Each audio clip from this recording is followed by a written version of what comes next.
Salam damai sejahtera kepada semua saudara dan saudariku, pemirsa yang diberkati oleh Tuhan Yesus. Saat ini kita belajar kembali dari pelajaran sekolah Sabat di hari Kamis 12 Mei dengan judul Lot di Sodom. Harapan kami, pemirsa tetap bersama kami dalam belajar sekolah Sabat di program sekolah Sabat 777. Belajar sekolah Sabat 7 menit selama 7 hari setiap jam 7 malam. Bila pemirsa memiliki kendala menemukan video kami di YouTube, boleh ketik dengan kata kunci pencarian Sekolah Sabat 777. Mengawali pelajaran ini, mari kita berdoa. Segala puji dan syukur hanya kepadamu kami panjatkan, Allah kami maha tinggi, pencipta langit dan bumi. Saat ini kami kembali belajar dari pelajaran sekolah Sabat. Tuntun kami untuk memahaminya serta membawa iman kami untuk lebih setia hanya kepada Tuhan sebagai Tuhan dan Juru Selamat kami. Ampunkan kami dari setiap kesalahan kami, di dalam anak-Mu Yesus kami berdoa. Amin. Saudara dan saudariku yang diberkati Tuhan, pelajaran hari Kamis mengajak kita agar membaca Kejadian 18 ayat 16 sampai Kejadian 19 ayat 29. Bagaimanakah pelayanan kenabian Abraham mempengaruhi tanggung jawabnya terhadap Lot? Mari kita lihat.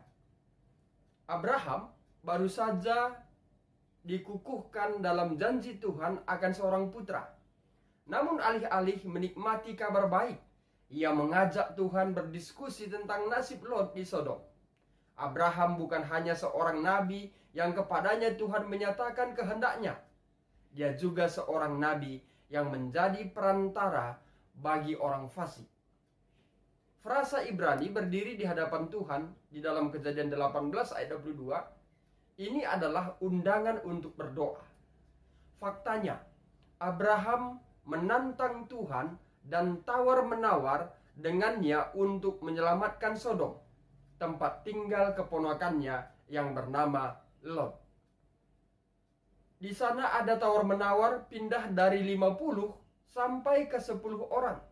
Tuhan akan menyelamatkan orang-orang Sodom jika hanya 10 orang saja yang ada di Sodom berbuat benar.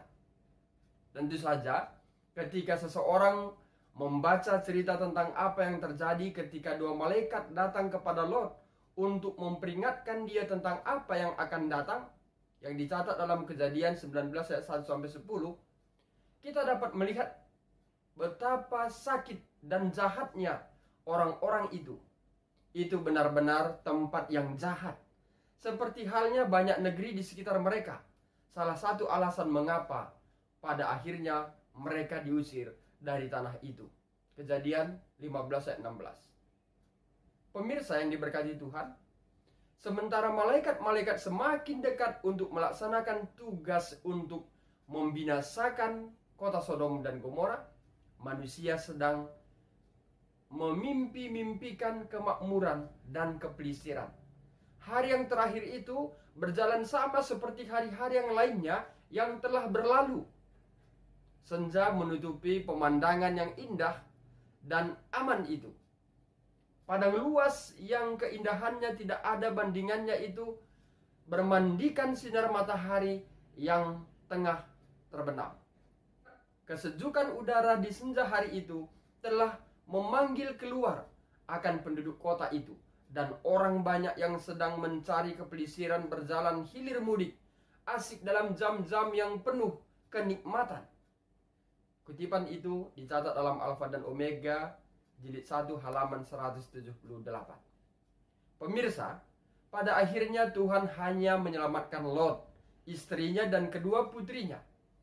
Sebagaimana tercatat dalam Kejadian 19 ayat 15. Hampir setengah dari jumlah minimum 10 menantu laki-laki yang tidak menganggap serius peringatan Lot tetap tinggal di kota itu. Kejadian 19 ayat 14. Saudaraku, negeri yang indah itu kemudian dihancurkan. Kata kerja Ibrani hafak, yaitu menunggang balikkan, muncul beberapa kali dalam bagian ini, di mana di dalam Kejadian 19 ayat 21, 25 dan 29, dan mencirikan kehancuran Sodom. Ulangan 29-23, Amos 4:11. Idenya adalah bahwa negeri itu telah terbalik, sama seperti air bah, menunggang balikkan ciptaan aslinya. Yang kita bisa baca kembali dalam Kejadian 6:7. Kehancuran Sodom adalah pembalikan dari Taman Eden, yang dicatat dalam Kejadian 13:10. Dalam penghancuran Sodom, kita juga diberikan sebuah pendahulu dari kehancuran akhir zaman, yaitu di dalam kitab, di dalam Judas 7.